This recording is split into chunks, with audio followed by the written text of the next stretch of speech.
बिस्मिल्लाहिर्रहमानिर्रहीम। अस्सलामुअलैकुम दोस्तों, क्या हाल है? ठीक हो? उम्मीद करता आप ठीक होंगे। अल्हम्दुलिल्लाह मैं भी ठीक हूँ। आज का व्लॉग करते हैं शुरू। हमारे चैनल पर न्यू हो तो हमारे चैनल को सब्सक्राइब कर दो, मीठा या प्यारा कमेंट कर दो। हर आने वाली वीडियो हमेशा तक पहुँच सके। वीडियो सारी ज़रूर देखा करो, बहुत मज़ा आएगा। इंशाल्लाह तुसी तावन दोगे, इंशाल्लाह मैं वीडियो बनाता रहूँगा।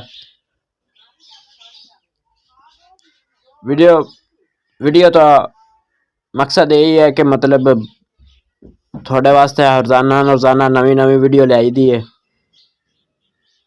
क्योंकि तुसी भी ना बोर होवो। इंशाल्लाह नवी तो नवी कोई रोज़ाना ते वीडियो पावा करांदे यूट्यूब ते, और शॉर्ट भी सट्टी देने यूट्यूब ते। इंशाल्लाह फेसबुक भी थोड़े दिन बाद शुरू कर देनी है। माशाल्लाह मैं हुण मझ छड़ के लियांदी है, इनू हुण पिछा साइड ते बन्ना दे। तकरीबन इनू कोई घंटा डेढ़ रेस्ट मिलेगी। तकरीबन हुण 10-11 का टाइम है। साढ़े सुबह पट्ठे लेट पैंदे ने, क्योंकि नमाज़ा पढ़ के एंड ते आके सारा कुछ इन्हां दा करीदा फिर माल दा। हुण माशाल्लाह दूसरी मझ छड़ के मझ गई सी डर। उन्हें आख्या अज कैमरा केड़ा आ गया है मैनू विच, निक्का जिहा मोबाइल है ते मैनू एड्डी वड्डी नूं विच किवें लई जांदे ने।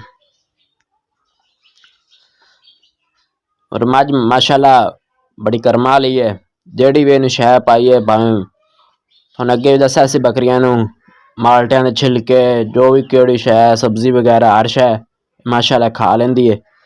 आ माशाल्लाह साडी झोटी हैगी कर्मा वाली,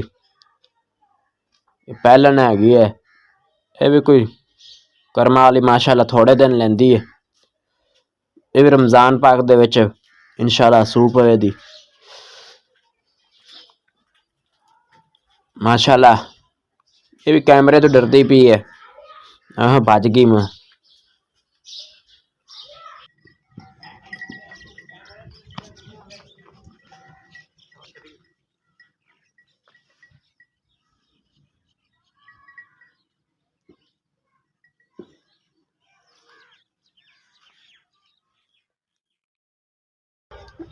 हुण दूसरी मझ है माशाल्लाह, ये साडी अन करीब सुवन वाली है।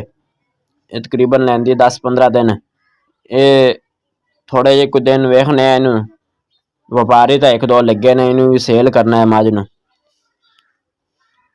माशाल्लाह मझ